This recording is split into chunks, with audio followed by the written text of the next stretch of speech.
बंदी छोड़ सतगुरु रामपाल जी परमेश्वर जी की जय हो। परमपिता परमात्मा सारी सृष्टि के रचनहार, कुल मालिक, असंख्य ब्रह्मांडों के स्वामी, जगत गुरु, तीनों लोकों में प्रवेश करके सबका भरण पोषण करने वाले राजाधिराज, आत्माधार, नाथों के नाथ, देवों के देव महादेव, सर्वेश्वर महेश्वर मृत्युंजय, अजरो अमर, आदि अनादि सनातनी प्रभु, जगत पिता जगदीश्वर, श्री श्री 1008 की उपाधि के वास्तविक अधिकारी, अकाल मूर्त सौद स्वरूपी राम वासुदेव, सर्वगतम ब्रह्म, परम पूज्य, प्रथम पूज्य, परम संत, परम पुरुष, परम धनी, परम दयालु, सत्य कबीर, हक्का कबीर, अल्लाहु कबीर, अल्लाहु अकबर, बाखबर, अल्लाह ताला, जगत के तारणहार, जगत के मुक्तिदाता, जगत के जगन्नाथ, हारे के सहारे, हिंदुओं के राम, मुसलमानों के अल्लाह, सिखों के वाहिगुरु, ईसाइयों के मसीह, दया के सागर दया निधि, करुणा के सागर करुणा निधि, स्वयंभू परिभू, संकट मोचन, कष्ट हरण, मंगल करण, दुख भंजन, अविगत कबीर, निर्विकार निर्विषम परमात्मा, अलय अलेख सतगुरु, आदि अनादि सतगुरु, असली मर्यादा पुरुषोत्तम, असली राम, असली कृष्ण, असली घनश्याम, असली मुरारी, राजाओं के राजा, महाराजाओं के महाराजा, शहंशाहों के शहंशाह, सम्राटों के सम्राट, भगवानों के भगवान, अल्लाहों के अल्लाह, प्रभुओं के प्रभु, मसीहों के मसीह, सच्चे वाहिगुरु, बाबाओं के बाबा, पीरों के पीर, सेठों के सेठ, जगत सेठ, सावड़सा सेठ, सर्वगुण संपन्न, अनंत कोटि कलाओं के स्वामी, अनंत कोटि ब्रह्मांडों के नायक, योगियों में महायोगी, ध्यानियों में महाध्यानी, सिद्धों में परम सिद्ध, ज्ञानियों में तत्व ज्ञानी, ब्रह्म ज्ञानी, महाज्ञानी, परम ज्ञानी, सर्वश्रेष्ठ ज्ञानी, विज्ञानी, युवा कबीर, समृद्ध कबीर, असंवाद, अमित ओझा, सच्चे रहनुमा, करीम अल्लाह, शुभान अल्लाह, दुनिया के अंतिम पैगंबर, 8 सितंबर 1951 से गांव धनाना, जिला सोनीपत, हरियाणा, भारतवर्ष की पावन भूमि पे प्रकट रियल कल की भगवान श्री नारायण साकार हरि श्री बाबा साहिब नूर अनंत परमात्मा, संत श्रोमणी सतगुरु रामपाल जी परमेश्वर जी के चरण कमल में साध संगति से जुड़े हुए देश विदेश से आप और हम सभी सत्सेवक भाई बहनों का अनंत कोटि दंडवत प्रणाम। सत्साई भाई और बहनों, दया परमपिता परमेश्वर जी की, सारी सृष्टि के रचनहार की, सतगुरु रामपाल जी परमेश्वर जी के विशेष आशीर्वाद से, उनकी विशेष अनुकंपा से, उन्हीं के कर कमल से लिखित पवित्र पुस्तक जीने की राह के ऊपर वीडियो बनाने की श्रृंखला जारी है। इसी श्रृंखला में आज हमारा ये 11वें नंबर का वीडियो है। प्रत्येक वीडियो में गुरुदेव भगवान के आशीर्वाद से, भगत हो चाहे जगत हो, हमें भक्ति मार्ग से संबंधित बहुत सारी बातें पता चल रही है, जिन बातों को सुनकर हमारी रुचि और अधिक अध्यात्म की ओर अग्रसर हो रही है। भाई और बहनों, जीने की राह यदि इंसान को, मानव शरीरधारी स्त्री या पुरुष को कोई बता सकता है तो केवल परमात्मा सतलोक से चलकर स्वयं ही सतगुरु की भूमिका करके सत्संग करते हुए बता सकते हैं। अन्यथा इस पृथ्वी पर एक जीव दूसरे जीव को जीने की राह नहीं बता सकता।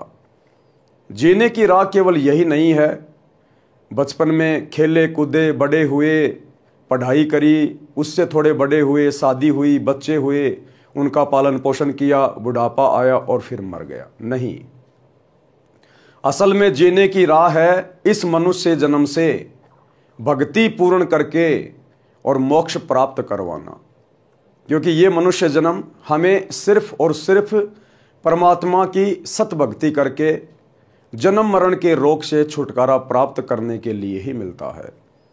और यदि हमें इस मनुष्य जन्म में पूर्ण परमात्मा सतगुरु रूप में नहीं मिले, यदि हमें उनकी सत भक्ति नहीं मिली, तो हम अपने इस शरीर को बर्बाद करके फिर 184 योनियों में और नरक में महाकष्ट भोगने के लिए चले जाते हैं।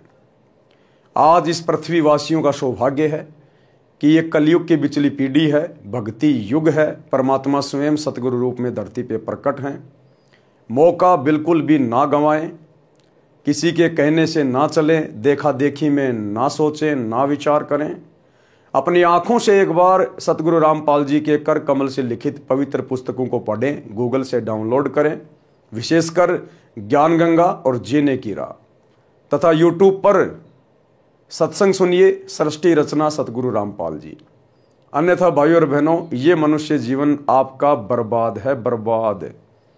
आप चाहे देश के राजा हैं या मुख्यमंत्री हैं, कुछ भी हैं, बहुत बड़े पैसे वाले हैं, व्यापारी हैं, आज आपका पूरे विश्व में नाम है, लेकिन ये शरीर छूटने के बाद में आपका ये नाम कहीं का नहीं रहेगा।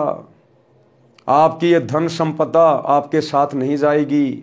आपका ये शरीर भी 2 मुट्ठी राख बन जाएगा, गधे लौटेंगे उसके ऊपर, गधे। और यदि आपने बहुत ही ज्यादा नाम कर लिया, बहुत ज्यादा आपने कुछ कर दिया, ज्यादा से ज्यादा आपकी एक मूर्ति बना दी जाएगी चौराहे पे। सारा दिन आधा किलो मिट्टी फाकोगे गाड़ियों की, और साल में एक बार आपको नहला धुला के आपके ऊपर फूलों की माला डाल दी जाएगी, आपकी जयंती मना दी जाएगी। बाकी 363 दिन आपके सर के ऊपर कौवे गोबर करेंगे, बीट करेंगे, बीट। कोई आपकी मिट्टी उड़ाने भी नहीं आएगा कोई, जो आप अपना नाम करने के लिए, दुनिया के लिए ना जाने क्या क्या करके चले गए।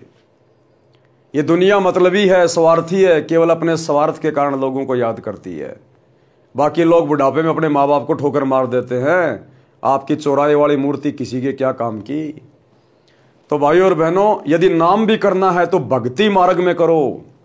सतगुरु की शरण में आके भक्ति पर लगकर फिर दिखाओ, तुम्हारा इस जगत में भी नाम होगा। जैसे धन्ना सेठ का नाम है क्योंकि वो भगत था, मीराबाई का नाम है वो भगत थी, नरसी भगत का नाम है वो भगत था, सेव शमन का नाम है क्योंकि वो भगत थे। बाकी तो दुनिया अपने दादा परदादाओं को साल में एक बार याद करती है, जब उनके श्राद्ध आते हैं। उनको भी कोई याद नहीं करता, तुम बाहर वालों को कौन याद करेगा। इसलिए सच्चा सतगुरु धरती पे प्रकट है, आप और हमारा सौभाग्य है। तो सतगुरु रामपाल जी के सत्संग अपने मोबाइल पर, यूट्यूब पर सुनना शुरू करें और अपने जीवन को धन्य बनाएं। तो पिछले वीडियो में गुरुदेव भगवान ने हमें किस प्रकार से समझाया कि घर घर में लड़ाई झगड़ा है, घर घर में कलह है। कारण क्या है? संतों का अभाव। और यदि किसी ने किसी संत की शरण भी ग्रहण कर रखी है तो वो नकली है, वो शास्त्र विरुद्ध साधना बताने वाला संत है। उसके वचन में शक्ति नहीं है, उसकी भक्ति में वो शक्ति नहीं है जिससे आपकी घर की कलह मिट सके, आपका ये 84 लाख योनियों का कष्ट कट सके, आपके जन्म मरण का रोग समाप्त हो सके। उन शास्त्र विरुद्ध साधना बताने वाले आचार्य शंकराचार्यों के वश की बात नहीं है। जब तक सच्चे सतगुरु के सत्संग आपके घर में प्रवेश नहीं होंगे, जब तक सच्चे संत की आप शरण ग्रहण नहीं करेंगे, तब तक आपके संस्कारों में कोई बदलाव नहीं हो सकता। और इसी प्रकार से आपका घर लड़ाई झगड़े का केंद्र बना रहेगा। अकाल आकस्मिक दुर्घटनाएं होंगी आपके घर में। कभी युवा बेटा मर गया, कभी युवा बेटी मर गई, कभी एक्सीडेंट में पूरा का पूरा परिवार तबाह हो गया। वो आपके नकली आचार्य शंकराचार्य, पोप, पादरी आपको नहीं बचा पाएंगे। इसलिए सच्चे सतगुरु के सत्संग सुनना अति शीघ्र शुरू करें। तो आज हम आगे बढ़ते हैं पवित्र पुस्तक जीने की राह, पेज नंबर 80, पार्ट नंबर 11। गुरुदेव भगवान ने एक शब्द के माध्यम से हमारी आत्मा को जगाना चाहा है कि ये आत्मा रिश्ते नातों में उलझ कर बैठी है। ये मेरा जवाई, ये मेरी बेटी, ये मेरा बेटा, ये मेरी पुत्र वधू, ये मेरी सास, इन्हीं रिश्ते नातों में उलझ के बैठी है। और ना जाने कब वो सास मर जाए, कब वो दामाद मर जाए, कब वो बेटा बेटी मर जाए, एक सेकंड का भरोसा नहीं है। तो परमात्मा कहते मनुष्य जन्म प्राप्त करके सत भक्ति कर, कुछ सुकर्म कर ले। सुकर्म यही नहीं होता कुत्ते को रोटी डाल दी, गाय को रोटी डाल दी, किसी को कम्बल दे दिया, तीर्थों पे जाके घूम के आ गए। ये भी सुकर्म है, लेकिन इन सुकर्मों से हमारा अगला जन्म नहीं संवरेगा। अगला जन्म तो सच्चे सतगुरु की शरण में आके और उनके बताए अनुसार सुकर्म करने से सुधरेगा। तो क्या बताया गुरुदेव ने? नाम सुमर ले सुकर्म कर ले, कौन जाने कल की खबर नहीं पल की। कि भैया तेरे इस मनुष्य शरीर का एक सेकंड का भरोसा नहीं है, कोई गारंटी नहीं है ये कब तेरे हाथ से छूट जाए। उससे पहले पहले जिस काम को करने के लिए परमात्मा ने मनुष्य शरीर दिया है, सतगुरु की सत भक्ति कर ले। नाम सुमर ले सुकर्म कर ले, कौन जाने कल की, खबर नहीं पल की। कोडी कोडी माया जोड़ी, बात करे छल की। कोडी कोडी माया जोड़ी, बात करे छल की। पाप पुण्य की बांधी पोटरिया, कैसे हो हल की, खबर नहीं पल की। कि पूरी जिंदगी सतगुरु की शरण के अभाव में, दुनिया को देखते हुए, कंपटीशन के चक्कर में उसका बेटा नौकरी लग गया, उसने ये फैक्ट्री खोल ली, उसने बड़ी बड़ी कोठियां बना ली, बड़ी बड़ी कार ले आया। माता पिता अपने बच्चों को इसी लालच में पढ़ाते हैं कि पढ़ लिख के नौकरी लगेगा, घर में दो पैसे आएंगे, चाहे ईमानदारी से आओ चाहे बेईमानी से आओ। तो कहते हैं आपने जोड़ जोड़ के वो माया तो इकट्ठी कर ली, किसी से छल किया, किसी को वैसे बेचारे को दुखी कर लिया, कोई रिश्वत ले ली, कोई डाके मार लिए।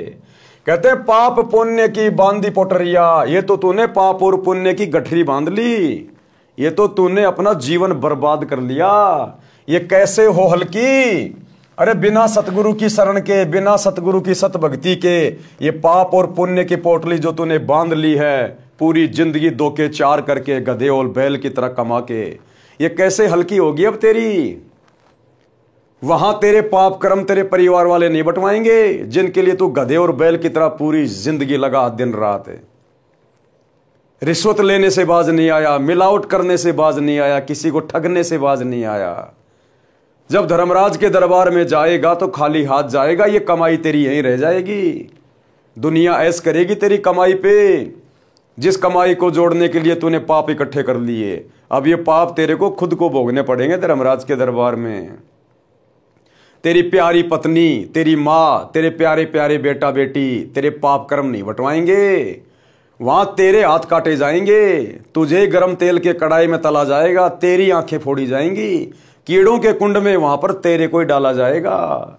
अपने पाप प्राणी स्वयं भोगेगा। अगर सतगुरु के शरण में आ जाता, नाम दीक्षा ले लेता, सत्संग सुनना शुरू कर देता, तो सतगुरु ज्ञान देता कि बेटा ऐसी गलती मत करना, ये 2 नंबर के काम ये मनुष्य योनि के लिए नहीं है, ये तो राक्षसों का स्वभाव है, राक्षसों का, जो दूसरों को दुखी करते समय कुछ भी नहीं सोचते। आप इंसान हो, स्त्री या पुरुष, हमें यह जन्म परमात्मा की प्राप्ति के लिए मिला है, और परमात्मा की प्राप्ति होगी सुकर्म करने से, सत्कर्म करने से, दान धर्म करने से। कबीरा आप ठगाइए और न ठगिए कोई, अरे आप ठगाए सुख होत हैं, औरों को ठगे दुख होए। तो साधु संत फिर हमें ये ज्ञान देंगे, ये शिक्षा देंगे। और जब हम सच्चे गुरु की शरण में आ जाएंगे तो फिर हमारे घर में कमी किस बात की, आगे से आगे परमात्मा हमारी जरूरतों की व्यवस्था करेगा। फिर भला हमने दुनिया को ठगने की जरूरत क्या है, झूठ बोलने की जरूरत क्या, चोरी करने की, मिलावट करने की आवश्यकता क्या पड़ जाएगी, जब हमारा सतगुरुदेव भगवान हमें किसी चीज के भरोसे रहने नहीं देगा। अन्यथा संतों की खोज क्यों की जाती है, भक्ति क्यों की जाती है। अगर भक्ति करते करते भी यदि वही दुख है, वही संकट है, वही परेशानियां हैं, इंसान के विचारों में कोई बदलाव नहीं आ रहा, शुक्रम करने की प्रेरणा मन में नहीं उठ रही, इसका मतलब वो संत नकली है, वो सत्संग नकली है, उसको तुरंत त्याग देना चाहिए और तुरंत सच्चे सतगुरु की शरण में आके अपनी आत्मा का कल्याण करवाना चाहिए। एक बार सत्संग सुनना शुरू करें सतगुरु रामपाल जी के, आपके संस्कार चेंज होना शुरू हो जाएंगे। आपको 1-2 महीने बाद में स्पष्ट दिखाई देने लगेगा कि मैं तो बारूद के ढेर पे बैठा था, बारूद के ढेर पर, और सोच रहा था मैंने तो पैसे कमा लिए, दुनिया को ठग लिया। आपको आत्मग्लानि होने लगेगी कि मैंने तो कोरा पाप इकट्ठा किया, पाप, दुनिया को लूट लूट के, झूठ बोल बोल के, 2 नंबर के काम और मिलावट कर करके। और जिस दिन सतगुरु की शरण में आ जाएंगे फिर देखना, शौपन में भी आपको बेईमानी नहीं सूझेगी, शौपन में भी डरोगे रिश्वत लेते हुए, उल्टे काम करते हुए, क्योंकि ये परम संत है, इनके वचन में शक्ति है। आगे गुरुदेव क्या कहते हैं, मात पिता परिवार भाई बंधु ये त्रिया मतलब की। त्रिया कौन? स्त्री।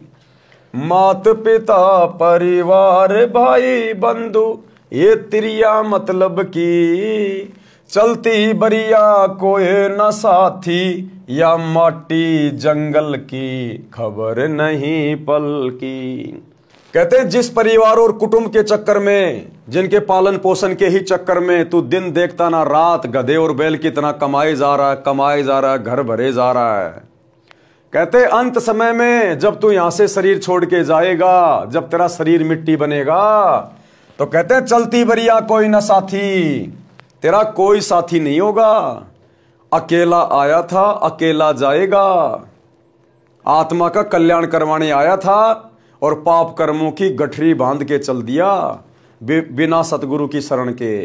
तो कहते हैं अंत समय में ना तो तेरे वो परिवार काम आएगा, ना बेटा बेटी, ना तेरी पत्नी, ना तेरा वो धन, कुछ तेरे काम नहीं आएगा। वही परिवार वाले तेरे को उठा के फूक फाक के आ जाएंगे, 2-4 दिन रोलेंगे धोलेंगे, फिर वो स्त्री कोई दूसरा अपना खत्म कर लेगी और वो परिवार वैसे ही चलेगा जैसे पहले चल रहा था। जिस परिवार की जिम्मेदारी लेके तू दिन रात टेंशन में रहता था, मैं मर जाऊंगा तो परिवार कैसे चलेगा, मेरे बेटा बेटी का क्या होगा। वो बेटा बेटी बड़े आनंद से रह रहे, कोई दिक्कत नहीं है। दुनिया के माता पिता मरते हैं, 2-4 दिन का रोना धोना होता है, उसके बाद वो परिवार वैसे चलता है। सब अपनी अपनी किस्मत लिखवा के लाते हैं, कोई माँ बाप के भरोसे नहीं आता है। ये तो हम लोग फालतू की ठेकेदारी ले रहे, फालतू की ठेकेदारी। ठीक है, माता पिता की भी जिम्मेदारी निभानी है, बाल बच्चों का भी पोषण करना है। परमात्मा ये नहीं कहते कि माता पिता को छोड़ दो, परिवार को छोड़ दो या जिम्मेदारी ना निभाओ। नहीं, सारे काम करो, नेक नीति ईमानदारी से करो, लेकिन साथ में जो मुख्य काम था उसको क्यों भूल गया? भक्ति को। अरे मुख्य काम तो भक्ति है ना, तू भक्ति करने के लिए आया था ना इस धरती पर। ये माता पिता तो कल को गधे बनेंगे, वहां भी मिल जाएंगे। औरत कल को कुत्ते बनेंगे, वहां भी मिल जाएगी। बेटा बेटी जानवरों की योनि में मिल जाएंगे। परमात्मा कहते हैं माता पिता मिल जाएंगे 184 माही, ये सतगुरु की सेवा और भक्ति फेर मिलन की नहीं। ऐसा सतगुरु और ऐसा ज्ञान और ऐसा मोक्ष का मार्ग भाई तुझे अन्य योनियों में नहीं मिलेगा। ये तो मनुष्य जन्म में भी बड़ा दुर्लभ है, बड़ा दुर्लभ है। आपके दादा परदादा मर गए चले गए, आज वो भूत बने फिर रहे हैं जिनके आप श्राद्ध निकाल रहे हो। ये सतगुरु उनको प्राप्त नहीं हुआ।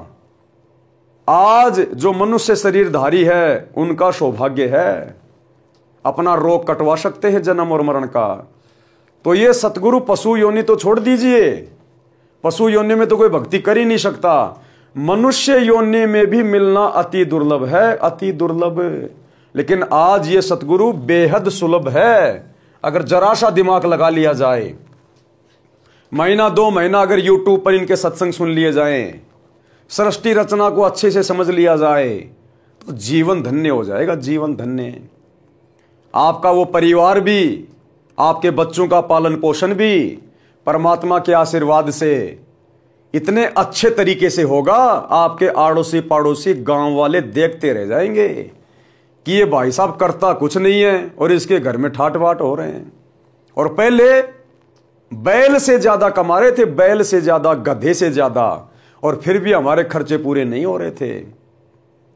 इसलिए दुनिया सतगुरु को ढूंढती है, लेकिन रॉन्ग नंबर लग जाता है दुनिया का। नकली सतगुरु उसे अपनी चपेट में ले लेते हैं, आत्माओं को फंसा के बैठ जाते हैं। गांव गांव में बैठे ये नकली पाखंडी आचार्य शंकराचार्य। सच्चे सतगुरु की शरण ग्रहण करनी पड़ेगी, तब देखना जीवन में आनंद, मंगल ही मंगल। तो परमात्मा कहते हैं बेटा अंत में अकेला जाएगा, वो तेरा परिवार, तेरे बेटा बेटी, तेरी जिम्मेदारियां सब यहीं धरी के धरी रह जाएंगी। 2 मुट्ठी राख बनेगी तेरे शरीर की, और फिर पाप कर्म भोगेगा ऊपर जाके। तारों बीच चंद्रमा जूं झलके, तेरी महिमा झला झलकी। तारों बीच चंद्रमा जूं झलके, तेरी महिमा झला झलकी। बने कुकरा बिष्टा खावे, अब बात करे बल की खबर नहीं पल की। देखो कितने प्यार से समझा रहे हैं गुरुदेव कि आज कोई प्रधानमंत्री बना है, कोई राष्ट्रपति बना है, कोई बहुत बड़ा उद्योगपति है, कोई पैसे वाला है, कोई मंत्री है, कोई संतरी है। आज उनकी बहुत ज्यादा महिमा है। जहां भी जाते हैं दुनिया ले लेके मोबाइल उनकी फोटो खींचने लग जाती है, सेल्फियां लेने लग जाती है। जहां जाते हैं वहां उनका आदर सम्मान होता है, गले में मालाएं डाली जाती है, तालियां बजाई जाती हैं। परमात्मा कहते हैं बिना सतगुरु की भक्ति के ये तेरी झूठी महिमा बेटा किसी काम नहीं आएगी।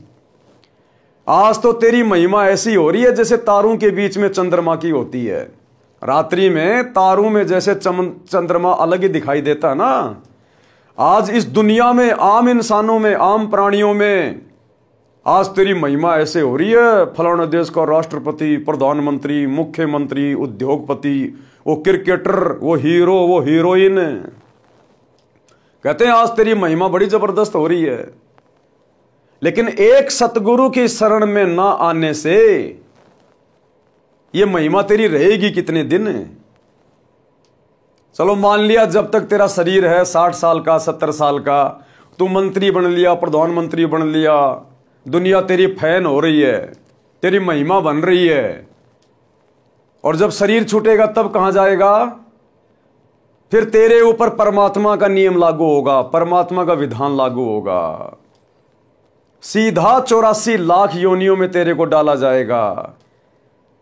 और 84 लाख योनियों में क्या बनेगा? कुत्ता। क्या खाएगा? टट्टी, गोबर। कहते बने कुकरा बिष्टा खावे। और इब बात करे बल्कि वर्तमान में तो धरती तोल रहा है। सेनाएं तेरे आगे पीछे रहती हैं, बॉडीगार्ड तेरे आगे पीछे चल रहे हैं। तेरे पास रहने की कमी नहीं, खाने की कमी नहीं, एरोप्लेन में यात्राएं कर रहा है, दुनिया तेरी फैन है। और शरीर छूटने के बाद में कुत्ता बनेगा, गोबर खाएगा, टट्टी खाएगा, दुनिया की गाड़ियां खाएगा, कुत्ता कुत्ता। कहते कहां गई वो तेरी महिमा? तू देख नहीं रहा क्या ये दुनिया भर के कुत्ते, गधे, सुअर, बैल ये क्या खा रहे हैं, कैसे रह रहे हैं, कैसे कैसे कष्ट में अपना जीवन व्यतीत कर रहे हैं? क्यों भाई? अरे जानवरों ने ऐसा क्या बुरा कर दिया जो बेचारे ये इतना कष्ट भोग रहे हैं? आत्मा तो इनके अंदर भी है, सुख दुख इनमें भी है, मोह ममता इनके अंदर भी है। ये इतना दुखी क्यों? और इंसान तू इतना सुखी क्यों? ये वो ही अफलातून है, ये गधे, कुत्ते, बैल, ऊंट, ये वो ही राजा, महाराजा, मंत्री, प्रधानमंत्री, वो क्रिकेटर, वो बॉलीवुड वाले, ये ही है वो जो पूरी जिंदगी अपनी झूठी महिमा करके चले गए। और अंत समय में इनकी ये दुर्गति हो रही है आज, एक सच्चे सतगुरु की भक्ति ग्रहण ना करने के कारण है। क्योंकि सतगुरु के भक्ति के बिना संस्कार नहीं कटते। 84 लाख योनियों का कष्ट नहीं कटेगा, यह चक्कर नहीं कटेगा। और 84 में चक्कर काटने के बाद फिर तेरे को नरक में ठोका जाएगा। नरक में गरुड़ पुराण पढ़ लेना, नरक क्या होता है। तो कहते हैं संसार की झूठी महिमा है, 4 दिन की झूठी महिमा। आगे की सोच आगे की, नाम सुमर ले, शुक्रम कर ले, कौन जाने कल की, खबर नहीं एक पल की। आगे क्या कहते हैं परमात्मा? ये संसार रहन का सुपना, जैसे ओश बूंद जल की, सत्य नाम बिना सब साधना, गार्या दल दल की, खबर नहीं पल की। कि ये दुनिया, ये संसार, कहते ये तो एक रात्रि के सपने के जैसी है। जैसे हम लोगों को रात्रि में सौपन आता है, हम सेठ बन जाते हैं, राजा बने हैं, दिल्ली बंबई में घूम रहे हैं, हवाई जहाज में घूम रहे हैं, बड़े बड़े होटलों में खा रहे हैं। और जैसे सुबह सपना समाप्त होता है, आंखें खुलती हैं, कुछ भी तो नहीं, ना दिल्ली ना बंबई, वही टूटी चारपाई पे पड़ा है, वहीं अपने बेड पे पड़ा है। कहां गई वो जहां घूम रहा था तू रात को सौपन में, राजा महाराजा बन के, सेठ बन के? परमात्मा कहते हैं वो रात्रि का सपना घंटे 2 घंटे का। अरे ये जीवन भी तो एक सपना है, ये थोड़ा सा लंबा है। ये किसी का 30 साल का, किसी का 40 साल का, जिसकी जितनी उम्र है वो केवल सपने में जी रहा, सपने में, क्योंकि परमानेंट नहीं है। तेरे दादा परदादा देख ले, तेरी पीढ़ियां देख ले, कोई 60 साल जिया, कोई 70 साल, कोई 80 साल, कोई 100 साल। तू कितने दिन जिएगा? जाना तो तेरे को भी पड़ेगा। जैसे उनके सपने टूट गए ऐसे तेरे भी टूटेंगे। जिस दिन तेरी मौत आएगी उस दिन तेरा ये सपना टूट जाएगा। फिर तू हकीकत में खड़ा मिलेगा धर्मराज के दरबार में नंगा होके अपना अकाउंट करवाने के लिए। और धर्मराज तो एक ही बात कहेगा, ला भैया भक्ति, अरे भक्ति ला, भक्ति धन, कबीरा सब जग निर्धना, धनवंता ना कोई, और धनवंता सो जानिए जिसके पास राम नाम धन होए। तू कहेगा जी मैंने तो भक्ति करी नहीं, मुझे तो पता ही नहीं था। नहीं पता तो चल नरक में, चल गधा कुत्ता सुअर की योनियों में। कितना समझा के भेजा था तेरे को, वहां पर तेरी पूरी फिल्म चला दी जाएगी असंख्य जन्मों की, कि देख हाथ जोड़ रहा था, ये भगवान एक बार मनुष्य जन्म दे दे, ये परमात्मा अब की बार तेरी भक्ति करूंगा और कुछ नहीं करूंगा, कोई फालतू काम नहीं करूंगा। क्योंकि उस समय हमें हमारे असंख्य जन्मों का ज्ञान होता है कि हमने कितने जन्म बर्बाद कर दिए, स्त्री या पुरुष बनकर, राजा महाराजा बनकर। फिर वहां जाने के बाद कुछ नहीं बनेगी। इसलिए उस लाइन में खड़ा ना होना पड़े, वहां पर शर्मिंदगी ना हो, नरक में ना जाना पड़े, 84 में ना जाना पड़े, उसके लिए वो दयालु परमात्मा स्वयं सतगुरु बन के आता है और अपना सत ज्ञान देता है कि भाई मान जा, सुधर जा। अगर तुम लोगों को नहीं पता है तो कम से कम संतों की बातें सुन लो। संतों को आगे पीछे सब कुछ पता होता है, क्योंकि संत त्रिकालदर्शी होते हैं, उनकी दिव्य दृष्टि काम करती है, उन्हें तुम्हारे भविष्य का पता है, आगे पीछे का। इसलिए संत धरती पर आकर निस्वार्थ भाव से परमार्थ के लिए प्रचार करते हैं। संतों को किसी से क्या मतलब है। लेकिन सच्चा सतगुरु केवल एक समय में पूरे विश्व में एक ही होता है, और आज केवल सतगुरु रामपाल जी हैं। तो परमात्मा कह रहे भैया उस समय तेरे साथ में ये बनेगी, ये संसार रैन का सपना यानी रात के सौपन जैसा है। जिस दिन मौत हो जाएगी ये शरीर भी तेरे साथ नहीं जाएगा, कोई इसको जमीन में गाड़ेगा, कोई इसको आग के हवाले करेगा। वो तेरे बेटा बेटी, परिवार, धन संपत्ति, खेत खलियान, तेरे फार्म हाउस, तेरे यार दोस्त, तेरी कार कोठी, तेरा वो पद, तेरे वो फैन, तेरे वो फॉलोवर, सब यही के धरे रह जाएंगे। अकेला जाएगा, तेरे साथ कोई नहीं जाएगा। फिर किसके सहारे रहेगा? फिर तुझे कौन बचाएगा? वहां तेरी कोई महिमा नहीं करेगा, वहां तो भगत की महिमा होती है, भगत की। धर्मराज भी अगर कांपता है तो भक्ति के सामने कांपता है। यहां चाहे देश का राजा बन के चला जा और भक्ति करी नहीं, वहां पर कान पकड़ के उठक बैठक निकलवाई जाती है। वहां नहीं चलती है प्रधानमंत्री, ये राष्ट्रपति वाली दादागिरी, प्रधानमंत्री वाली ये पावर वहां नहीं चलती, वहां तो भक्ति चलती है, भक्ति। तो परमात्मा कहते हैं सतनाम बिन सवै साधना गार्या दलदल की। सतनाम यानी सच्चे नाम की साधना के बिना और जितनी भी साधना है ये तो गार्या है, गार्या दलदल की। जैसे दलदल का जो कीचड़ होता है उसमें जितने हाथ पैर मारोगे उतना ही नीचे जाओगे, नीचे। तो इसी प्रकार शास्त्र विरुद्ध साधना चाहे कितनी कर लो, कितनी कावड़ ले आओ, कितनी पैदल यात्रा कर लो, कितने भंडारे कर लो, कितने कम्बल बांट लो, कितने मंदिर मस्जिद चर्च गुरुद्वारों में धोख लगा लो, तुम तो दलदल वाली गार्या में धस रहे हो। अंत में दुर्गति निश्चित है। और सतनाम की साधना केवल सतगुरु रामपाल जी के पास है, बाकी दुनिया में किसी के पास नहीं है। इसलिए समझदार को समय रहते संत रामपाल जी के सत्संग सुनना शुरू कर देना चाहिए। अंत समय जब चले अकेला आंसू नैन ढलकी, अंत समय जब चले अकेला तेरे आंसू नैन ढलकी, कहें कबीर शरण गह मेरी हो रक्षा जल थल की, खबर नहीं पल की। परमात्मा कह रहे अंत समय में जब तू चलेगा ना यहां से अकेला, तेरी आंखों से आंसू निकलेंगे, रोएगा तू, पछताएगा उस समय कि हे परमात्मा मैंने क्या किया। मैं तो खाली आया था और खाली जा रहा हूं। मैं तो जिस चीज को जोड़ने में पूरी जिंदगी लगा रहा, मेरे साथ तो कुछ भी नहीं आया। वो मेरा परिवार, मेरी संपत्ति सब नीचे धरी की धरी रह गई। मैं तो भक्ति करने आया था, भक्ति का तो मैंने खाता भी नहीं खोला, और ये तो दुर्गति हो गई मेरी, दुर्गति।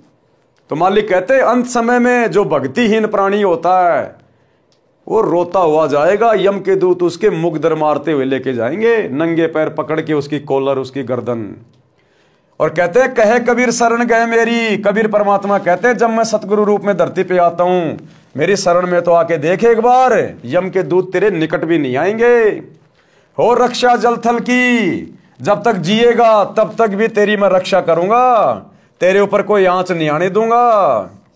और मरने के बाद तो परमात्मा शब्द रूप में साथ रहेगा, धर्मराज भी हाथ जोड़ेगा, आओ भगत जी, आओ भगत जी। और बाकी प्रधानमंत्री का भी कान पकड़ के आगे ठोकर मारेगा, निकल यहां से, नालायक, गया था भक्ति करने, लग गया राजपाट करने में, कोरे पाप कमा के ले आया।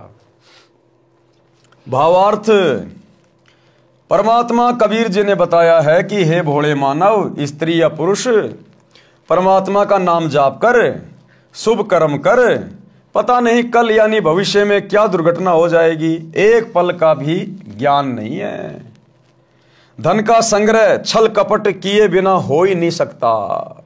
गुरुदेव कह रहे हैं धन का संग्रह छल कपट किए बिना होगा ही नहीं। ये सतगुरु के वचन है, परम सत्य है। 2 नंबर के काम किए बिना, छल कपट किए बिना, मिलावट किए बिना, रिश्वत लिए बिना आपके पास में धन का संग्रह हो ही नहीं सकता, इम्पॉसिबल। जिसमें से कुछ धर्म पर भी खर्च कर देता है, इस प्रकार पाप तथा पुण्य की 2 गठरी बांध ली, ये कैसे हल्की होंगी। पाप तो नरक में और पुण्य स्वर्ग में भोगता है। माता पिता भाई पत्नी आदि आदि परिजन अपने अपने मतलब की बातें सोचते हैं, पूर्व जन्मों के कारण परिवार रूप में जुड़े, यानी परिवार में आज जो भी हमारे रिश्ते नाती हैं, आपके बेटा बेटी या माता पिता भाई बंधु, ये पिछले जन्मों के हमारे एक दूसरे के ऋण संबंध हैं। कोई अपना पूरा करने आया है, कोई लेने के लिए आया है, जिसका जितना संस्कार है उतने दिन हमारे से रिश्तों में जुड़े रहेंगे। और जब वो संस्कार पूरा हो जाएगा, अचानक से बेटा बेटी एक्सीडेंट में मर जाते हैं, जवान है, क्यों मर गए भाई, वो तो आपके थे ना, क्यों मरने दिया आपने, वो आपके नहीं थे भैया। ना जाने कितने बेटा हो लिए, कितनी बेटी हो ली, कितने माता पिता बन लिए, कितना क्या हो लिया। ये तो हमारे पिछले जन्मों के ऋण संबंध है जो हम पूरा करने आते हैं। एक बाप पूरी जिंदगी कमाता है और बेटा आवारागर्दी करता है, शराब पीता है, वो पिछले जन्म में उस बाप ने उस बेटे का खा रखा है, अब की बार वो पूरा करने आया है। वो बाप कमा कमा के दे रहा है जो पिछले जन्म में उसका लूटा था, और वो बेटा खा रहा है। एक घर में बेटा कमा रहा है, बाप शराब पी रहा है। अब वो बाप का उस बेटे ने पिछले जन्म में धन खा रखा है, इस जन्म में वो बाप बैठा बैठा खा रहा है और वो बेटा कमा कमा के दे रहा है।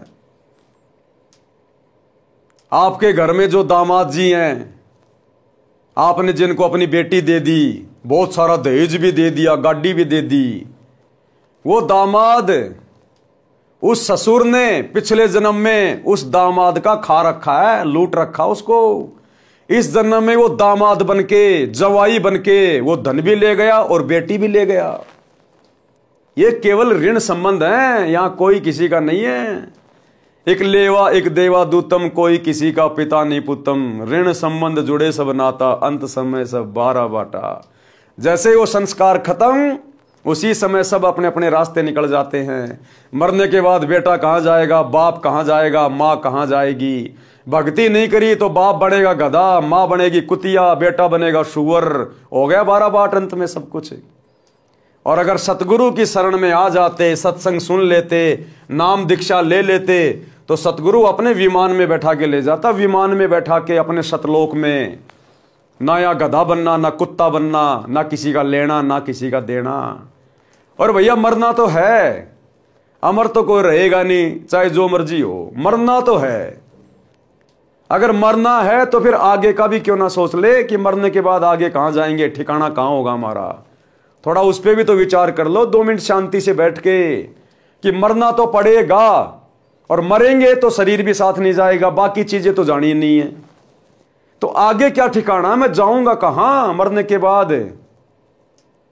वो संत बताते हैं, सच्चा सतगुरु बताएगा, उनके सत्संग सुनने की जरूरत है। ये दुनिया केवल तुम्हें यहां का ज्ञान दे सकती है, ज्यादा धन कैसे कमाया जाएगा, 2 नंबर के काम कैसे किए जाएं, दुनिया को कैसे ठगा जाए। ये दुनिया केवल तुम्हारे को कर्म बिगाड़ने वाली बातें समझा सकती है, लेकिन संत तुम्हारे कर्म सुधारने वाली बातें बताएगा। इसलिए संतों की जरूरत पड़ती है। जिस जिसका समय पूरा हो जाएगा, संस्कार समाप्त होता जाएगा, वह तुरंत परिवार छोड़कर चला जाएगा। जैसे रेल में डिब्बा भरा होता है, जिस जिसने जहां जहां की टिकट ले रखी है वहां वहां उतर कर चले जाते हैं। ये परिवार रेल के डिब्बे की तरह है। मृत्यु के उपरांत ये शरीर मिट्टी हो जाता है, उस समय तेरा कोई परिवार का सदस्य साथी नहीं होगा। एक व्यक्ति अपनी पत्नी से बहुत प्रेम करता था। अब समझा रहे हैं परमात्मा कि परिवार में ही उलझ कर रहने वाले, अपने जीवन को बर्बाद करके जाने वाले, जरा सा ध्यान दो। एक व्यक्ति अपनी पत्नी से बहुत प्रेम करता था। वृद्ध हुआ तो उसकी मृत्यु निकट थी। उसने अपनी पत्नी से कहा कि आप मेरे साथ चलोगी? वह तुरंत मना कर गई कि ना, मैं ना मरूं तेरे साथ, तेरे तो 3 साल छोटी सूं। वृद्ध को उस दिन सदमा हो गया। उसने उससे बात करना भी बंद कर दिया। निकट आए तो मुंह मोड़ ले, बोले कुछ नहीं। 60 वर्ष के साथ में उस वृद्ध को पहली बार एहसास हुआ कि कोई किसी का नहीं है। यदि उस वृद्धा को समझ होती और वास्तविक प्रेम होता तो कहती कि मुझे भी साथ ले चलना। वृद्ध ने क्या साथ ले जाना था, वो तो मजाक कर रहा था, कोई साथ थोड़ी लेके जाना था। उसका मन खुश हो जाता, आसानी से मर जाता। समय से पूर्व वृद्धा को कौन मारता? इससे सिद्ध है कि वास्तविक प्रेम की बातें दूर की कोडी हैं। सब स्वार्थ के कारण जुड़े हैं, स्वार्थ के कारण। हे मानव, पूर्व जन्म के जप तप तथा धर्म संस्कार से वर्तमान में मंत्री, प्रधानमंत्री या उच्च अधिकारी बनकर ऐसे सुशोभित हो रहा है जैसे रात्रि में तारों के बीच में चांद की शोभा होती है। यदि सत्संग विचार नहीं सुने तो आत्मज्ञान के बिना परमात्मा की भक्ति ना करके भविष्य के जन्म में कुत्ता बनकर बिष्टा यानी गोबर टट्टी खाएगा। बड़े कुकरा खावे बिष्टा। अब तू अपने बल यानी शारीरिक शक्ति, पद की ताकत की बातें करता है, फिर पशु बनकर महान कष्ट उठाएगा। नर से फिर तू पशुआ कीजे, गद्दा बैल बनाई।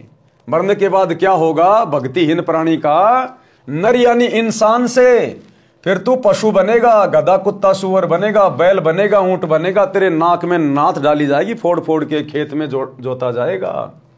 नर से फिर तू पशुआ कीजिए, गद्दा बैल बनाई।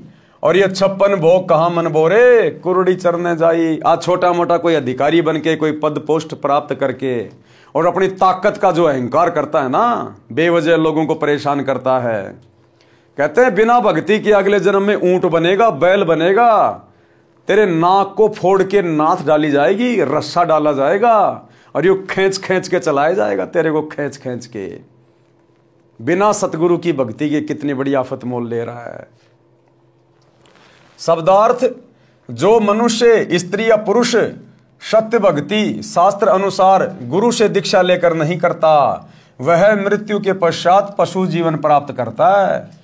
वह गधे या बैल के शरीर प्राप्त करता है।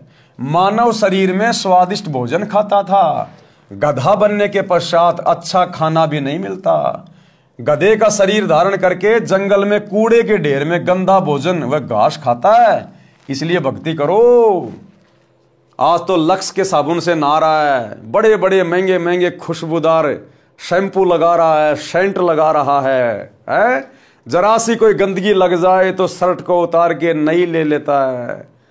और एक भक्ति ना करने से अगले जन्म में गधा बन के राख के ऊपर लौटेगा, राख के ऊपर।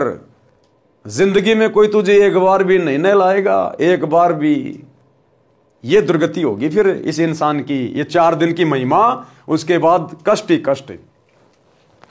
हे मानव, संसार में तेरा जीवन ऐसे है जैसे सुबह ओस के जल की बूंदें घास पर चमक रही होती हैं, जो कुछ समय में समाप्त हो जाती हैं। इसलिए पूर्ण सतगुरु से सतनाम की यानी सच्चे नाम जाप मंत्र लेकर भक्ति करके जीव का कल्याण करा ले। सच्चे शास्त्र अनुकूल भक्ति मंत्र के अतिरिक्त सब शास्त्र विरुद्ध साधना तो दलदल की गारा के समान है, निकालने की बजाय दुगना फंसाती है।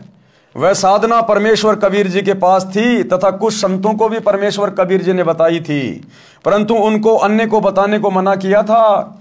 वर्तमान में सन 1997 से मुझदास रामपाल दास के पास है। मेरे अतिरिक्त वर्तमान में किसी भी संत व गुरु के पास शास्त्र प्रमाणित भक्ति मंत्र नहीं है।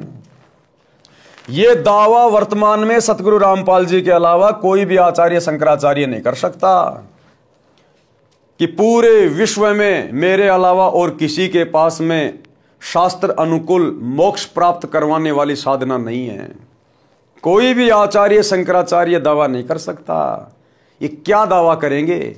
देश में 4 शंकराचार्य एक एक वेद को लेके बैठे, इनको तो वेदों का ज्ञान भी पूर्ण नहीं है। एक एक वेद को लेके बैठे, एक एक वेद को। और कभी इनके यूट्यूब पे इनके वीडियो देखना, गाय के पीछे पड़े हुए, गाय के पीछे, गाय को माता बना दो, गाय को माता बना दो। अरे गाय माता बन गई तो तेरा क्या भला हो जाएगा?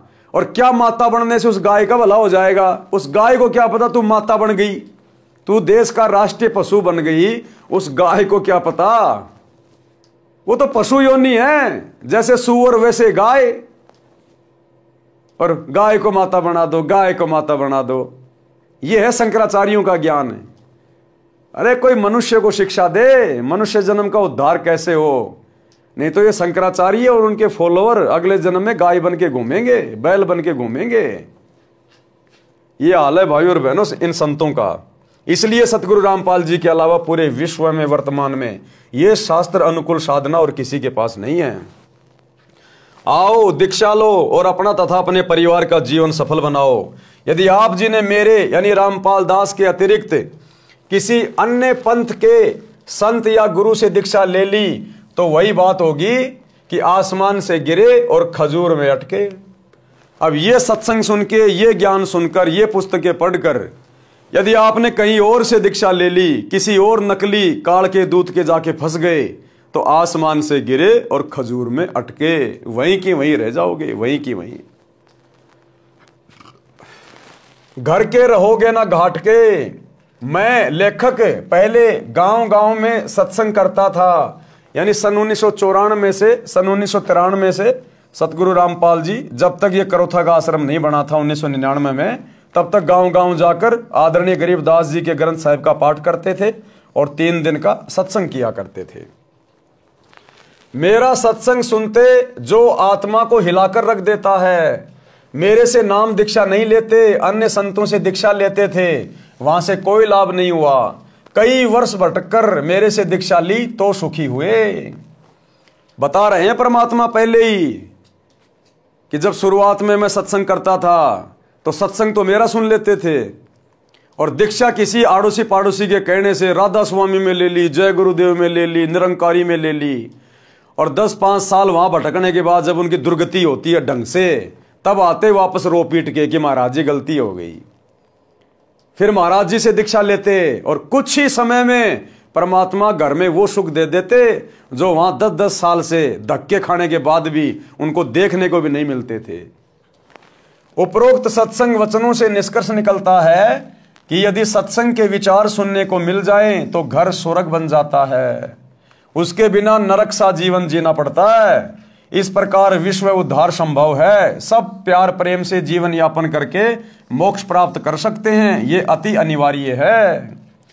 यानी भक्ति करना इस मनुष्य जीवन के लिए अति अनिवार्य है। इस मनुष्य जीवन का दूसरा कोई कर्म नहीं है। बाकी आपके प्रारब्ध में पहले से लिखा हुआ है, कब आपकी शादी होगी, कब आपका बेटा होगा, कब आपकी मौत होगी, कब आपके माँ बाप मरेंगे, क्या आप काम धंधा करेंगे, सब कुछ आपके भाग्य में पहले से फिक्स होता है। इसलिए सच्चे सतगुरु की शरण में आकर शत भक्ति करके अपने जीव का कल्याण करवाना, 84 लाख योनियों और नरक से छुटकारा प्राप्त करना, एकमात्र यही मनुष्य जन्म प्राप्त करने का मुख्य मकसद होता है। और ये मकसद केवल यहां से सफल होगा, दूसरा चाहे ब्रह्मा विष्णु महेश की गोद में जाके बैठ जाना, कुछ नहीं मिलेगा। वर्तमान की कुछ सत्य कथाएं, यानी सतगुरु रामपाल जी से उपदेश लेने के बाद जो परिवार पहले उजड़े पड़े थे, उनका घर नरक हुआ पड़ा था, सतगुरु की शरण में आने के बाद किस कदर वो आत्माएं उभर गई, आज उनका घर स्वर्ग समान हो चुका है। नोट, निम्न कथा यहां पर तथा शेष पृष्ठ 299 पर पढ़े। भगत सुरेश दास के उजड़े परिवार को बसाया। गांव डिग्गल पाना गंजा, भगत का नाम सुरेश एलावत तथा भगतमती का नाम यशवंती। डिग्गल गांव गवाह है कि भगत सुरेश शराब, सुल्फा, तंबाकू का घड़ा आदि था, एक नंबर का नशेड़ी था भगत सुरेश। घर की ठोर बटोर कर रखा था। बहन यशवंती यानी सुरेश की पत्नी असाध्य रोग से पीड़ित थी। 2 लड़के छोटी आयु के थे जो पिता को घर पर आते देख छुप जाते थे। घर में झगड़ा रहता था। बहन यशवंती का एक भाई हरियाणा पुलिस में डीएसपी था, जो अब सेवानिवृत्त हो चुका है। नाम है भगत राजेंद्र सिंह राठी, गांव भापड़ोदा। उसने अपनी बहन के उपचार में कोई कसर नहीं छोड़ी, क्योंकि जीजा तो दारू पीता था, एक नंबर का नशेड़ी था। तो यशवंती का जो भाई था वो हरियाणा पुलिस में डीएसपी था। उसने अपनी बहन के इलाज करवाने में कोई कसर नहीं छोड़ी, जिसका राजेंद्र नाम था। उसने अपनी बहन के उपचार में कोई कसर नहीं छोड़ी थी, परंतु व्यर्थ रही। मेरा एक भगत, गुरुदेव कह रहे हैं कि मेरा एक भगत जो हरियाणा पुलिस में नौकरी कर रहा है, वह आर्य समाज के महान प्रचारक श्री जौहरी सिंह जी का बेटा है। गांव जसराना, जिला सोनीपत। इसके साथ मेरा छोटा भाई महेंद्र भी हरियाणा पुलिस में नौकरी करता था, जिसको सन 2016 में रिटायर होना था, परंतु परमार्थी मिशन के उद्देश्यों को समझकर सन 2005 में रिटायरमेंट लेकर मेरे साथ हाथ बटा रहा है। मेरा भाई एसपी रोहतक का ड्राइवर था। क्या कह रहे गुरुदेव? मेरा भाई एसपी रोहतक का ड्राइवर था। भगत जयबीर मलिक डीएसपी झज्जर का ड्राइवर था। दोनों जब मिलते थे तो मेरा भाई उससे इस ज्ञान की चर्चा करता था। पहले तो आर्य समाजी होने के कारण भगत जयबीर जी बहुत दुखी हुए, अपने आचार्यों से मिले, परंतु अंत में सत्य को आंखों देखकर मान लिया कि सच्चाई यही है। कहां? सतगुरु रामपाल जी के पास। भक्ति अगर कहीं है तो केवल यही है। उसने सन 1994 में मेरे से दीक्षा ले ली। सन 1995 से 1996 तक भगत राजेंद्र सिंह राठी झज्जर में कार्यरत थे तथा जयबीर जी उनके ड्राइवर थे। भगत राजेंद्र जी का एक भाई पुलिस में नौकरी करता था। बहन यशवंती वाली बीमारी उसको भी थी, जिस कारण से सन 1995 में उसकी मृत्यु हो गई थी। ड्राइवर के नाते भगत जयबीर जी भी डीएसपी के साथ उनके घर गए। सब हालात का ज्ञान हुआ। वापस आने पर एक दिन जयबीर जी ने डीएसपी साहब से निवेदन किया कि आप अपने परिवार को बचाना चाहते हो तो संत रामपाल जी से दीक्षा ले लो। पहले तो नहीं माना, परंतु ट्रायल करने के लिए अपनी बहन यशवंती को अपने छोटे भाई सुखबीर के साथ दीक्षा दिलाने के लिए भेजा। ये दास रामपाल दास सिंचाई विभाग में जूनियर इंजीनियर जेई के पद पर कार्यरत था। गुरुजी के आदेश से दीक्षा देने लगा तथा प्रचार करने लगा। मिशन के उद्देश्य से परिचित होकर जनहित तथा जगहित में सन 1995 में नौकरी से त्यागपत्र देकर प्रचार प्रसार में लग गया। यानी गुरुदेव भगवान ने सन 1995 में अपनी जेई की नौकरी से त्यागपत्र दे दिया इस परमार्थ के लिए। त्यागपत्र हरियाणा सरकार द्वारा स्वीकृत है। गांव गांव में संत गरीबदास जी महाराज की वाणी का अखंड पाठ करता था, सत्संग करता था। 3 दिन यह अनुष्ठान चलता था। ज्ञान समझाकर बुराई छुड़वाकर दीक्षा देता था, जिस कारण उपदेशी को आश्चर्यजनक लाभ होता था। इसी क्रम में एक दिन सन 1996 में गांव पंजाब खोड़ दिल्ली में भगत जगदीश जी के घर पाठ चल रहा था। भगत जगदीश भी प्रथम श्रेणी का शराबी उत्पाती शराब पीता था तथा डीटीसी दिल्ली में नौकरी करता है। उसकी पत्नी की लाइलाज बीमारी भी मुजदास से दीक्षा लेने के पश्चात ठीक हो गई थी। कर्ता परमात्मा है, उसकी शक्ति संत के माध्यम से आती है। जैसे तार द्वारा बिजली आती है, तार बिजली नहीं है, इसी प्रकार संत परमात्मा भले ही नहीं है परंतु तार अवश्य होता है। उस समय बहन यशवंती की जीभ काम करना बंद कर गई थी। उस राजेंद्र की बहन थी यशवंती, उसकी जीभ भी बिल्कुल काम करना बंद कर गई थी। उसको बोले हुए कई दिन हो गए थे। वह गूंगी हो चुकी थी। सुखवीर जी अपनी बहन को साथ लेकर शाम के समय भगत जगदीश जी के घर आए। मेरे को सब समस्या बताई। वे दोनों भाई बहन रात्रि में सत्संग सुनकर वहीं रुक गए। बहन यशवंती को नाम दिया, प्रसाद खिलाया। सुबह उठकर वह अपने भाई से बोली, भाई मैं बोलने लग गई हूं। वो यशवंती जो भयंकर बीमारी से पीड़ित थी, उसके भाई राजेंद्र ने, डीएसपी ने दुनिया भर का पैसा लगा दिया लेकिन ठीक नहीं हुई। अंत में उसकी जुबान भी काम करना बंद कर गई, गूंगी हो गई। और जिस दिन सतगुरु रामपाल जी से रात्रि के समय नाम लिया, प्रसाद खाया और जाकर सो गई, सुबह उठी तो अपने भाई से बोली, भाई मैं तो बोलने लग गई, मैं तो स्वस्थ हो गई, मैं ठीक हो गई हूं। यह चमत्कार देखकर दोनों भाई बहन उपस्थित व्यक्तियों जो सत्संग सुनने और भोग लगाने के समय पहुंचे थे, सबको बता रहे थे कि कमाल हो गया। उसके पश्चात डीएसपी साहब ने तथा सर्व परिवार तथा रिश्तेदारों ने दीक्षा ली। आज सब सकुशल हैं, भक्ति कर रहे हैं। भगत सुरेश प्रथम श्रेणी का शराबी था, जिसके घर पे पाठ चल रहा था, सत्संग चल रहा था। अपनी पत्नी को ठीक हुआ देखकर सत्संग में आने लगा। शराब तथा सर्व नशा त्याग कर नाम लेकर सुधर गया। उस समय तक कोई आश्रम नहीं बनाया था, गांव गांव में प्रचार किया जाता था। अब बहन यशवंती के परिवार की पूरे डिग्गल गांव में मिसाल है। सुरेश चौधरी भगत बन गया, जो एक नंबर का शराबी था।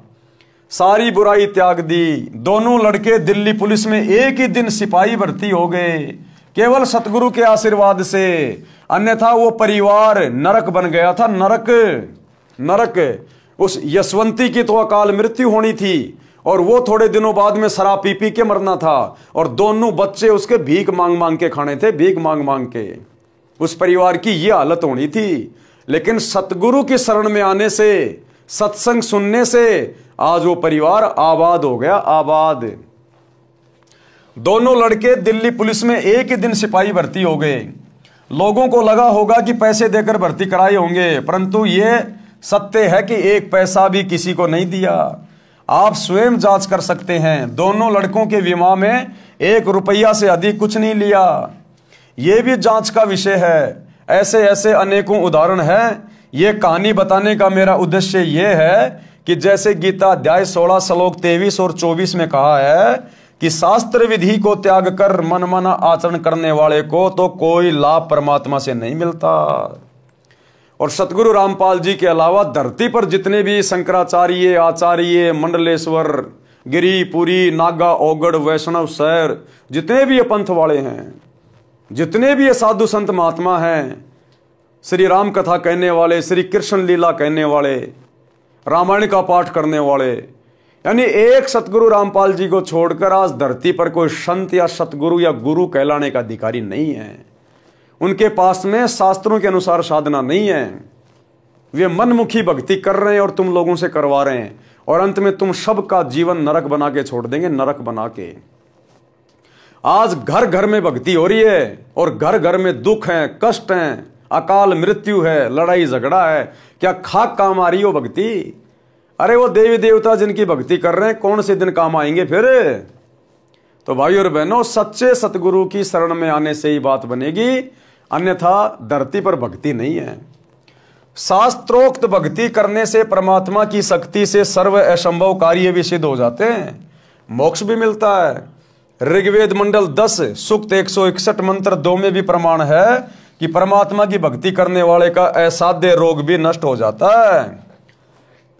परमात्मा की भक्ति करने वाले का असाध्य रोग भी, यानी जिस रोग का कहीं कोई इलाज ना हो, डॉक्टर हाथ खड़े कर लें, वो रोग भी सच्चे सतगुरु की भक्ति शुरू करने से समाप्त हो जाता है। आपने हॉस्पिटलों के भी चक्कर काटने की जरूरत नहीं है। अब इतना सब कुछ बिल्कुल निःशुल्क, फ्री, मुफ्त। लेकिन भैया आ वही पाएगा सतगुरु की शरण में जिसके पिछले जन्म के संस्कार मजबूत है। परमात्मा कहते हैं सकल पदार्थ है जगमाही, कर्महीन नर पावत नाही। जो कर्महीन होगा वो सतगुरु के विषय में चाहे उसको कितना समझा दो, उसके कान पर जू भी नहीं रेंगेगी। वो तो इसी प्रकार से अपना जीवन बर्बाद करके जाएगा और अपने परिवार का भी। यदि रोगी मौत के निकट भी पहुंच गया हो तो सत्य भक्ति करने वाले को स्वस्थ करके परमात्मा 100% यानी 100 साल की आयु प्रदान कर देता है। यानी भक्त पूरी आयु जीवित रहता है। जैसे पहले बिजली का विस्तार नहीं हुआ था तो आटा हाथ से चलने वाली चक्की से माता बहनें पीसा करती थी। पुरुष हाथ से, दरात से पशुओं का चारा यानी शानी काटा करते थे।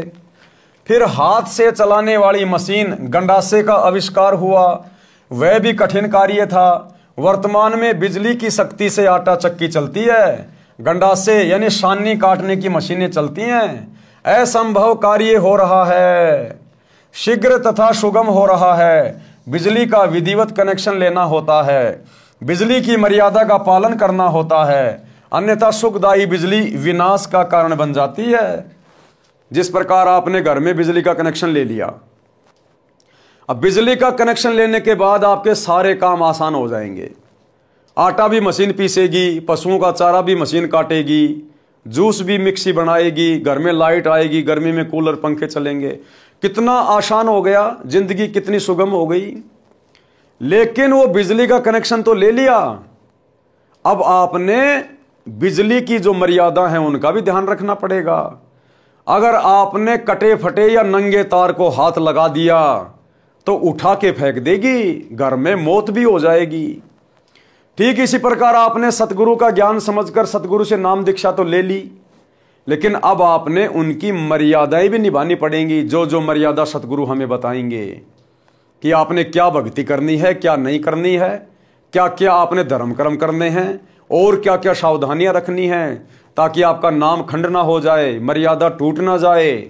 अगर मर्यादा तोड़ोगे तो सतगुरु की भक्ति से फिर कोई लाभ नहीं होगा। कनेक्शन ले लिया और आपने अपनी लाइन को खराब कर दिया किसी कारण से, तो घर में फिर बिजली नहीं आएगी, सारी सुविधा बंद हो जाएंगी। तो भक्ति लेने के बाद में मर्यादा बहुत जरूरी है, कंपलसरी है। इसी प्रकार परमात्मा का कनेक्शन लेना पड़ता है, यानी सच्चे सतगुरु से नाम उपदेश लेकर अपना जो कनेक्शन है वो भक्ति से जोड़ना पड़ेगा। इसी प्रकार परमात्मा का कनेक्शन लेना पड़ता है और परमात्मा की मर्यादाओं का पालन करना होता है, तब सर्व सुख तथा मोक्ष परमात्मा देता है। मर्यादा भंग होने से परमात्मा की शक्ति आनी बंद हो जाती है, सर्व सुविधाएं मिलनी बंद हो जाती हैं। डिग्गल गांव के व्यक्ति उन झूठे आचार्यों की बात को सत्य मानकर करोथा आश्रम में जाने वाले अपने गांव वालों को रोकते थे। तो भगत सुरेश जी तथा बहन यशवंती जी हाथ जोड़कर गांव के उन व्यक्तियों से कहते थे कि गामराम मारो चाहे छोड़ो, हम आश्रम में जाना बंद नहीं करेंगे।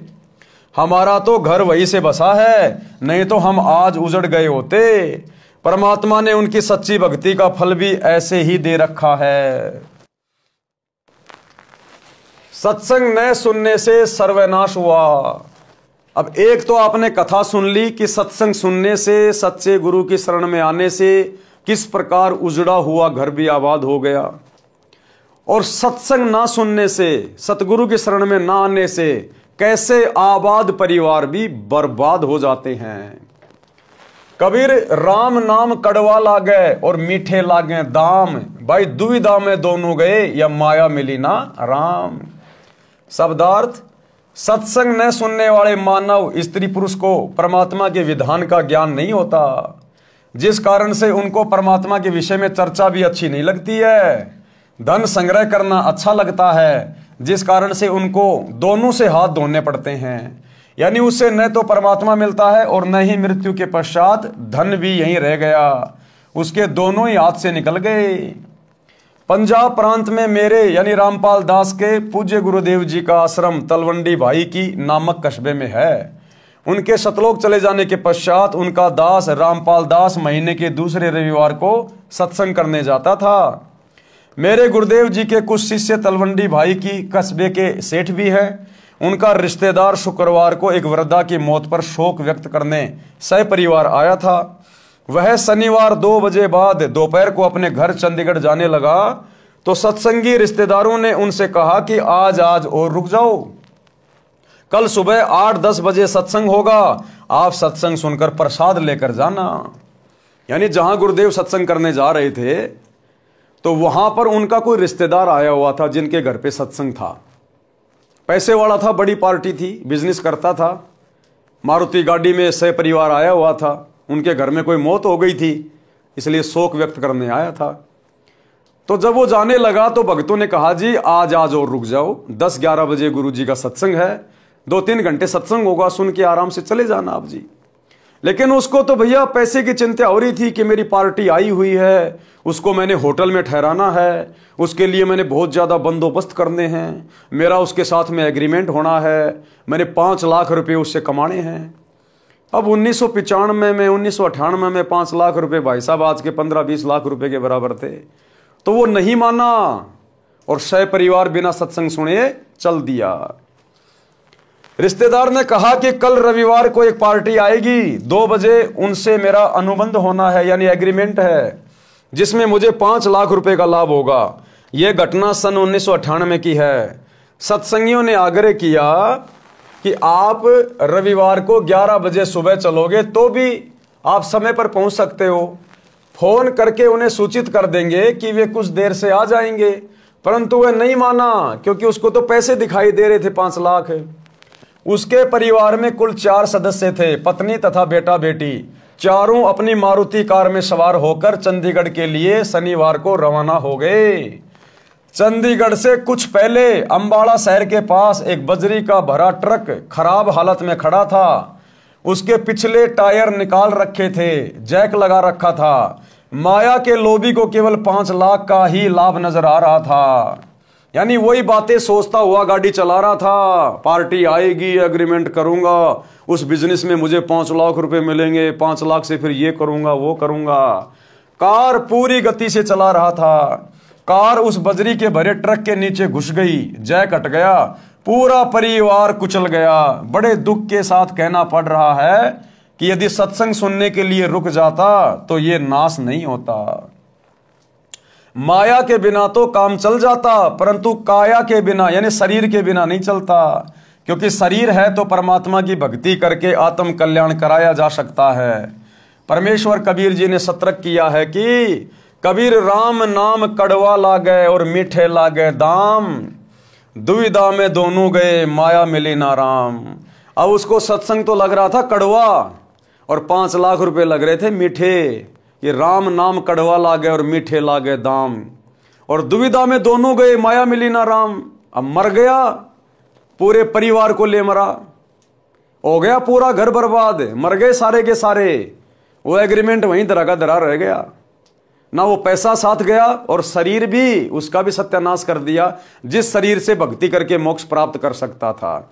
इसलिए भाइयों और बहनों, संतों की शरण अति आवश्यक है। कहते हैं संत शरण में आने से आई टले बला, और जय मस्तक में सूली हो कांटे में टल जा। अगर वो सत्संग सुनने के लिए रुक जाता तो वो बला संत टाल देता। संत इसीलिए तो प्रयास करता है अपने भक्तों में प्रेरणा करके।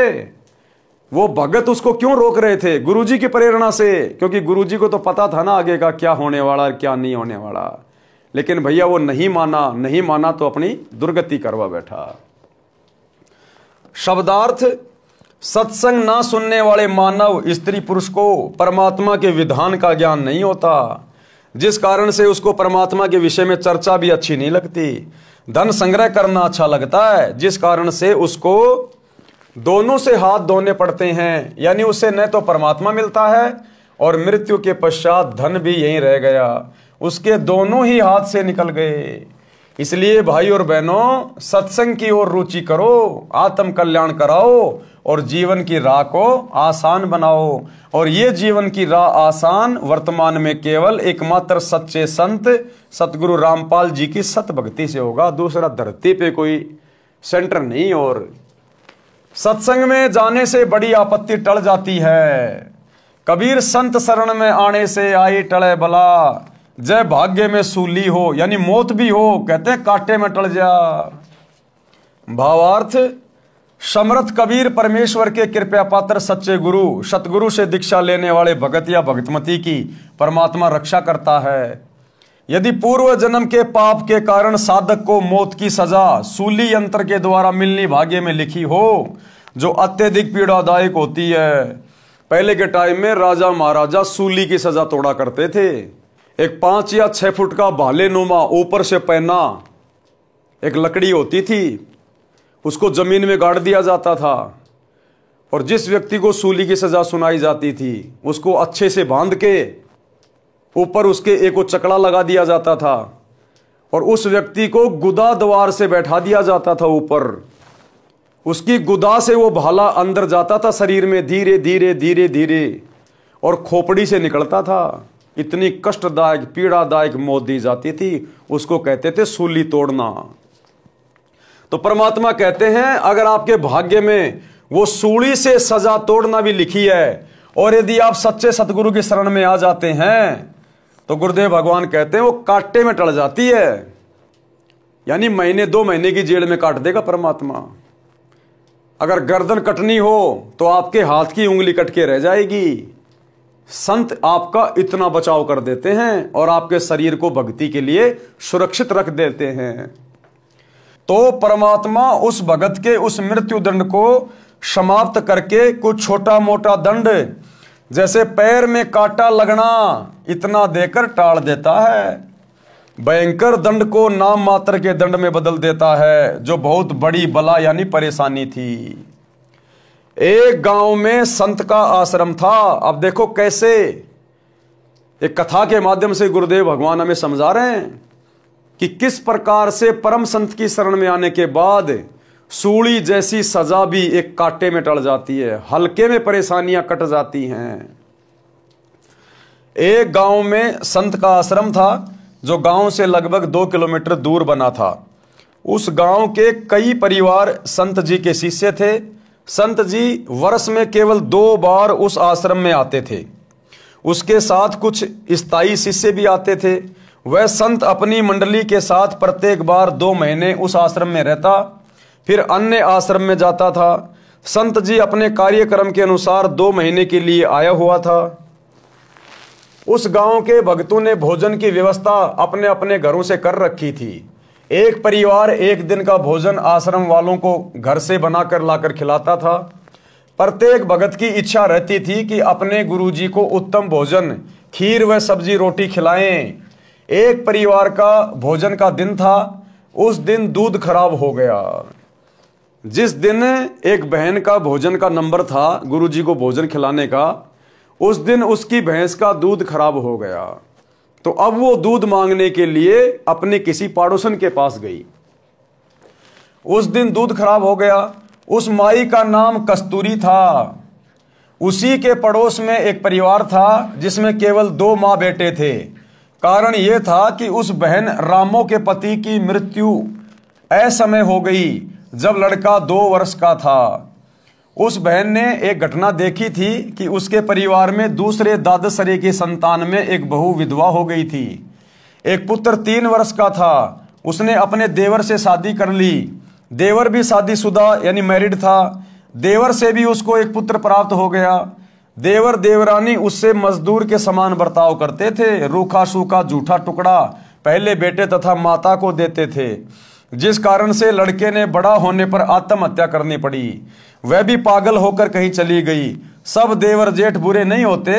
इस घटना को याद करके उस रामो बहन ने जेठ देवर से विवाह नहीं किया, लत्ता नहीं ओढ़ा, अपने बेटे करमपाल को पाला पोसा, मेहनत मजदूरी की।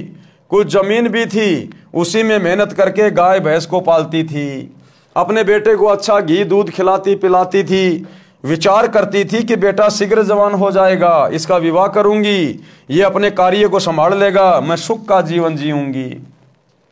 परंतु सत्संग बिना ज्ञान नहीं, ज्ञान सतगुरु देता है, और भक्ति बिना जीव सुखी नहीं हो सकता, चाहे कितना ही धनी क्यों ना हो, चाहे कोई कितना ही धनी क्यों ना हो, भक्ति बिना 2 टके का भी सुख नहीं है। आज आप प्रधानमंत्री से मिल लीजिए, राष्ट्रपति से मिल लीजिए, किसी बड़े उद्योगपति से मिल लीजिए, यदि आप 5-7 दिन उनके साथ रह के देखेंगे, आपको मौका मिल जाए कभी उनके पास में रहने का, उनके घर पे, आपको उनसे ज्यादा महादुखी व्यक्ति दुनिया में कोई दूसरा दिखाई नहीं देगा। 24 घंटे उनको चैन नहीं, नींद भी पूरी नहीं लेते। आज वहां मीटिंग है, आज वहां जाना है, आज वहां नुकसान हो गया, उस फैक्ट्री में ये हो गया, वहां काम चल रहा था 2 मजदूर बन गए, पुलिस आई हुई है। रातों को गोलियां खा खा के सोते हैं, शराब पी पी के। जरा सा सुख नहीं है, जरा सा चैन नहीं है। बस केवल हमें दिखाई देते हैं कि ये तो एरोप्लेन में घूम रहा है, महंगी महंगी गाड़ियां ला रखी हैं, बड़ी बड़ी कोठियां बना रखी हैं। उनके अंदर सुख शांति 1 पैसे की भी नहीं है, 1 पैसे की भी। सिर पर पिता का साया नहीं था, बेटा मां के लाड से बिगड़ता ही है। मां का स्वभाव अपने संतान को सर्व संभव सुख देना होता है। कहावत है कि रांड का बेटा तथा रंडवे की बेटी बिगड़ती ही है। कारण यह है कि पिता कार्यवश बेटी की गतिविधि पर ध्यान नहीं रख पाता, मां बेटे की गतिविधि पर ध्यान नहीं दे पाती। बेटी को तो अपने साथ रखती है, जिस कारण से करमपाल नशा करने लग गया। अब यह कहानी परमात्मा उस औरत की बता रहे हैं जिस औरत का उस दिन दूध खराब हो गया था, और उसके पड़ोस में जो औरत थी रामो और उसका बेटा करमपाल, ये उनकी कथा परमात्मा बता रहे हैं। माता से झगड़ा करके रुपए या बाजरा जवार चना ले जाता, उसे बेचकर नशा करता। और रामो का बेटा जो करमपाल था, जिसका पिता बचपन में मर चुका था, अब मां के लाड़ प्यार से वो इतना बिगड़ गया, वो नशा करने लग गया। मां पैसे नहीं देती तो घर से अनाज वगैरह चोरी करके दुकान पे बेच के और शराब पीने लग जाता। मां सारा दिन रोती रहती थी कि सोचा क्या था, ये कैसी कर्म गति, आगे से आगे सब उल्टा हो रहा है। जिस चिंता के कारण दुबली पतली हो गई थी। भगतमती कस्तूरी अपनी पड़ोसन रामो यानी राम प्यारी के घर गई। पहले कुशल मंगल की औपचारिकता करते हुए पूछा कि बेटा क्या कर रहा है, कैसे हो माँ बेटा। ये बात सुनकर बहन रामो रोने लगी और बोली कि बहन कैसे भी नहीं है, लड़का बिगड़ गया है, नशा करता है, कहना नहीं मानता है, झगड़ा करता है, गाली गलौज पर उतर आता है। आपको तो पता है परिवार तथा गांव वालों ने मेरे ऊपर कितना दबाव डाला था। जेठ का लत्ता ओढ़ ले पति के बड़े भाई से पुनः विवाह करने के लिए। मैंने राजवंती की घटना से डरकर जेठ से विवाह नहीं किया। अपने बेटे को सुखी देखने के लिए आज इसने उससे भी अधिक दुख दे दिया। मन करता है कि कहीं चली जाऊं या आत्महत्या कर लूं।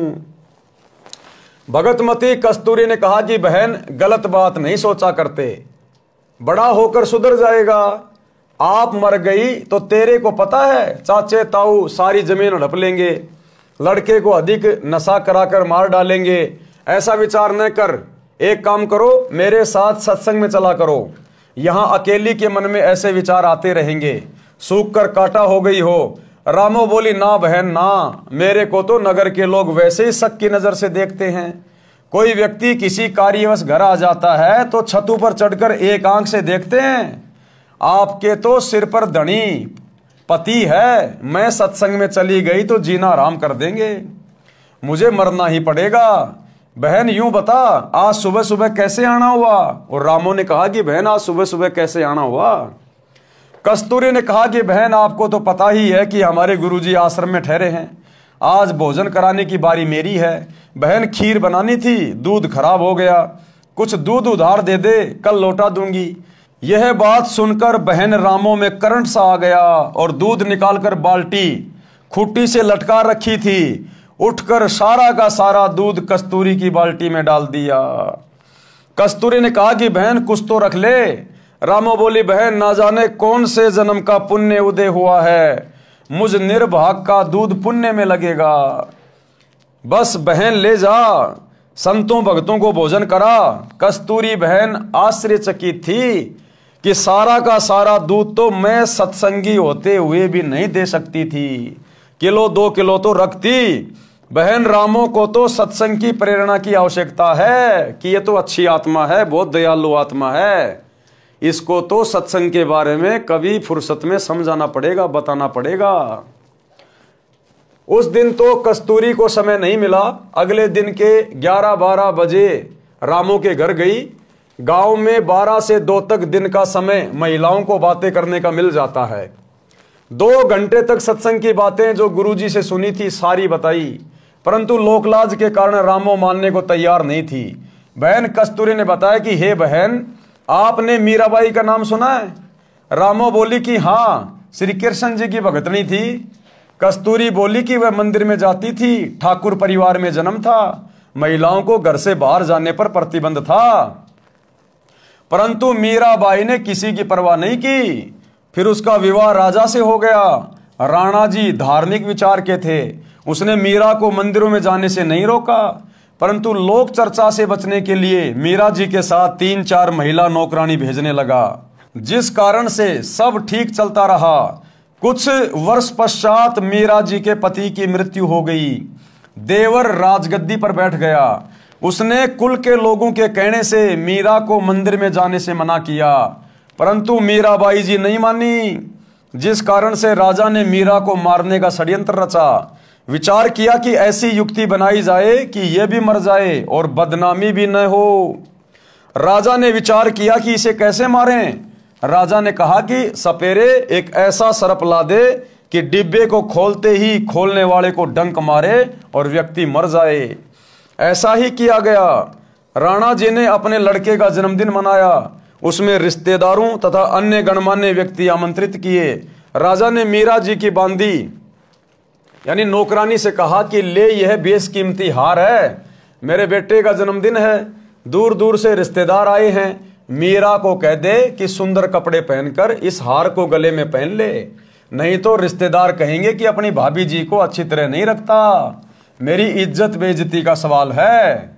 अब उस डब्बे के अंदर उसने वो जहरीला सर्प पैक करवा के भेजा था मीरा को मारने के लिए कि आज अगर ये सांप इसको डस गया और ये मर गई तो मेरे ऊपर कोई शक नहीं करेगा, सब कह देंगे भैया हम भी वहीं थे, और उसको तो सांप ने डस लिया। बांदी ने उस आभूषण के डिब्बे को मीराबाई को दिया और राजा का आदेश सुना दिया। उस आभूषण के डिब्बे में विशैला काले सफेद रंग का सर्प था। मीरा ने बांदी के सामने ही उस डिब्बे को खोला। उसमें हीरे मोतियों से बना हार था। मीराबाई ने विचार किया कि यदि मैं हार नहीं पहनूंगी तो व्यर्थ का झगड़ा होगा, मेरे लिए तो ये मिट्टी है। ये विचार करके मीरा जी ने वह हार गले में डाल लिया। राजा का उद्देश्य था कि आज सर्प डंक से मीरा की मृत्यु हो जाएगी तो सबको विश्वास हो जाएगा कि राजा का कोई हाथ नहीं है, हमारे सामने सर्प डसने से मीरा की मृत्यु हुई है। कुछ समय उपरांत राजा मंत्रियों सहित तथा कुछ रिश्तेदारों सहित मीरा के महल में गया तो मीराबाई जी के गले में सुंदर महंगा हार देखकर राणा बौखला गया और बोला, बच्चलन ये हार किस यार से लाई है? मीराबाई जी के आंखों में आंसू थे। बोली कि आपने ही तो बांदी के द्वारा भिजवाया था। वही तो है। बांदी को बुलाया तथा पूछा कि वह डिब्बा कहाँ है। बांदी ने पलंग के नीचे से निकाल कर दिखाया, यह रहा राजा जी जो आपने भेजा था। राजा वापस आ गया। राजा ने सोचा कि अब की बार इसको विष में अपने सामने पिलाऊंगा, नहीं पिएगी तो सिर काट दूंगा।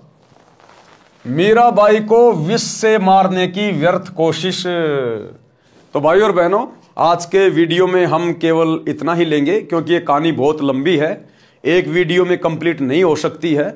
अभी तो इसमें रामोबाई की कहानी चलेगी, कैसे उसका बेटा कुसंगति में पड़ के चोरी करने लग गया, शराब पीने लग गया, फिर कैसे गुरुजी के आशीर्वाद से वो रामोबाई भी सत्संग में जाने लगी, उसने उपदेश ले लिया, और कैसे उसका बेटा उस कुसंगति से, नशे की आदत से, चोरी की आदत से बाहर निकला, और कैसे उसका घर स्वर्ग के समान हो गया और किस प्रकार से मीराबाई को जहर पिलाकर उसका देवर राणा मारने की व्यर्थ कोशिश करने लगा।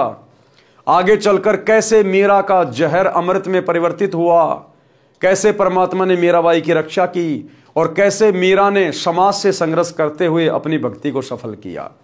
तो ये कहानी लंबी है, इसलिए एक वीडियो में कंप्लीट नहीं हो पाएगी, इसलिए आज के वीडियो में केवल इतना ही।